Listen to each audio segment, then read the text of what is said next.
વડાપ્રધાન નરેન્દ્ર મોદીના જન્મદિવસ 17 સપ્ટેમ્બરથી મહાત્મા ગાંધીના જન્મદિવસ 2 ઓક્ટોબર દરમિયાન સ્વચ્છતા પખવાડિયું યોજાઈ રહ્યું છે, જેના અંતર્ગત મહેસાણા નગરપાલિકા દ્વારા સ્વચ્છતા હી સેવા અંતર્ગત મહાત્મા ગાંધી બાગની સફાઈ કરાઈ હતી, જેમાં રાજ્યસભાના સાંસદ મયંક નાયક, મહેસાણાના ધારાસભ્ય મુકેશ પટેલ, મહેસાણા જિલ્લા ભાજપ અધ્યક્ષ ગિરીશ રાજગોર, મ્યુનિસિપલ કમિશનર રાજેન્દ્ર ખટાલે સહિતના પદાધિકારીઓ અધિકારીઓ ઉપસ્થિત રહીને 1 કલાક શ્રમદાન કર્યું હતું। આ અભિયાનમાં જેએમ ચૌધરી સાર્વજનિક વિદ્યાલયના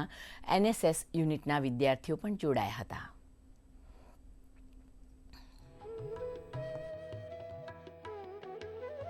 મહેસાણાની અંદર આજે બિલાડીબાગની અંદર સફાઈનો કાર્યક્રમ યોજવામાં આવ્યો છે। સ્વચ્છતા દ્વારા દેશની અંદર લોક જાગૃતિ ઊભી થાય અને સ્વચ્છતાથી બધા અનેક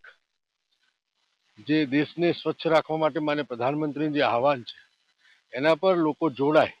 એ માટેનો અમારો માન્ય પ્રધાનમંત્રીનો જે પ્રયાસ છે એમાં નાગરિકો જોડાય છે અને સમગ્ર દેશમાં આજે બધા જ લોકો 1 કલાકનું શ્રમદાન કરી અને સ્વચ્છતાનો કાર્યક્રમ કરવાના છે।